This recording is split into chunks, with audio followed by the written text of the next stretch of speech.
Hello, everyone. Welcome back to the Red Path. My name is Brian, and today, on a very special day, we have a brand new datasheet that dropped for World Leaders, and we can play them right now in our index. We had the Goremongers drop, and let me tell you, are they spicy and how they will shake things up.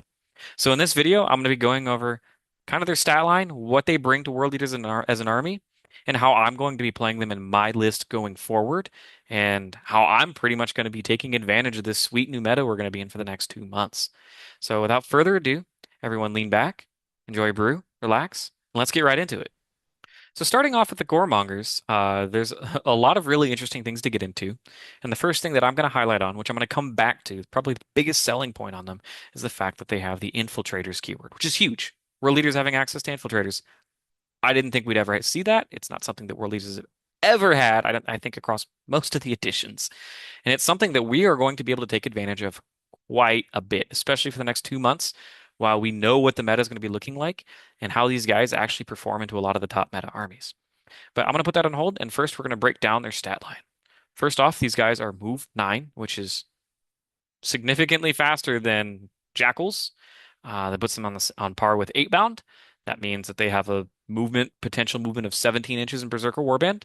With an auto advance 6, these guys can be reliably fast, get where you need them to go, and are reasonably punchy, which we'll get into. They are toughness 4, which is different from Jakhals. They're T3 versus T4, which it's important to point out that these guys do not have a 6-up feel no pain. So the trade-off of not having the inherent 6-up feel no pain and being T4 probably means they're about situationally as durable as Jakhals would be, which aren't very durable. So I wouldn't expect them to be holding up much to any amount of fire. I mean, Stormbolters, they might shrug off a bit better. 6-up save, nothing new. 1 wound, nothing new. Leadership 7, nothing new. OC1, nothing new, guys. So these guys are pretty much t-shirts in the wind. They're going to die to a stiff breeze. But that is fine, because these guys should be the first thing that die in your army 95% of the time. Now, continuing to go through their data sheet, we have auto pistols and a blood harpoon. Now, you can equip all 8 of them with chain blades and an auto pistol, or you can spice it up and take a chain blade away and replace it with a blood harpoon. Now, the blood harpoon is kind of odd to see. It's 18-inch range, strength 5, AP 1, 2 damage, sustained hits D3 assault. Like, come on. Like, I've always been rooting for World Leaders should have always had advance and shoot as well. And it's finally nice to see assault on a gun, so I don't have to feel bad for advance and charging. Now, I don't know if I'd always take the harpoon. It is more often than not going to do nothing, but sometimes it can do everything. And I'm going to break down my thoughts on that in a little bit. Next up, we have the Chain Blade, which is 3 attacks, assuming 4 attacks in Berzerker Warband, at strength 3, assuming 4 in Berzerker Warband, AP 0, 1 damage. While that may sound underwhelming, that's actually quite big. Being able to be strength 4 on the charge with potentially up to 32 attacks lance is a lot of breakpoints that kill a lot of problematic units that your opponent's going to be wanting to put out in front of a World Leader army anyways. So these guys can be really helpful. You pair that with some auto pistol shots, because these guys can infiltrate and they're move 9. They probably sometimes don't need advanced charge. Being able to use and weaponize that lance pushes us, like I said, over a lot of breakpoints that Jakhals typically would not, and even in some cases, Berzerkers would not be able to get to.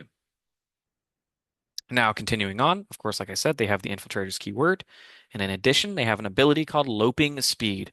Once per turn, if an enemy ends a normal move, advanced move, or fallback move within 9 inches of them, they can react to move D6 inches. Reactive moves are just blanket good. All the time, they offer opportunities to scam your opponent. Your opponent tries to line up a charge, you roll a 6, you turn what should have been a 3-inch charge into a 9-inch charge. Really good. I wouldn't say that this is something that's going to sell the model to you or sell this kit to you. It's definitely going to be what we're going to get into next, the infiltrator's keyword and the applications for how we're going to be using infiltrate. Now, infiltrate is incredibly powerful across 40K in general. It allows you to secure early secondaries, expansion objectives that you really shouldn't be getting to. It allows you to zone your opponent out. Maybe if you get first turn, you can jail your opponent and run them straight forward. All of these tactics are now open to us. But most importantly of all is we can secure our scouting. Now, Invocatus has an ability which allows him, he himself has scout, and he has an ability that allows him to point at 2 other infantry units and give them scout 6 as well. Now, a very common counterplay that I see happening more often than not in a majority of the games that I play, frankly, and I'm kind of exhausted, and I hope you guys are over it too, because those days are over of having a 35-point Nurgling squad tell you that your army doesn't get to function the way it should, which is really frustrating. It was really frustrating. If I had $1 for every time I got scout blocked, I don't know, I'd probably have like $2, maybe $3. It's really annoying. So the fact that we can now set these guys up, if we win the die roll to drop first, we can set these guys up in the middle of the board, and your opponent can't deploy anywhere near them within 9 inches of them or your own deployment zone. And now you've successfully secured a route for you to project your threat range forward straight into your opponent's deployment zone. This opens Alpha Strikes turn one, which can be backbreaking and devastating, although I probably still wouldn't recommend it. That's probably the biggest pitfall of World Leader players is Alpha Striking maybe too much, too hard. So these guys, that's not where they're going to shine. They're going to shine by forcing your opponent back, doing that psychological damage, making them actually go back to respecting our threat range before infiltrators were even really a thing in 10th edition.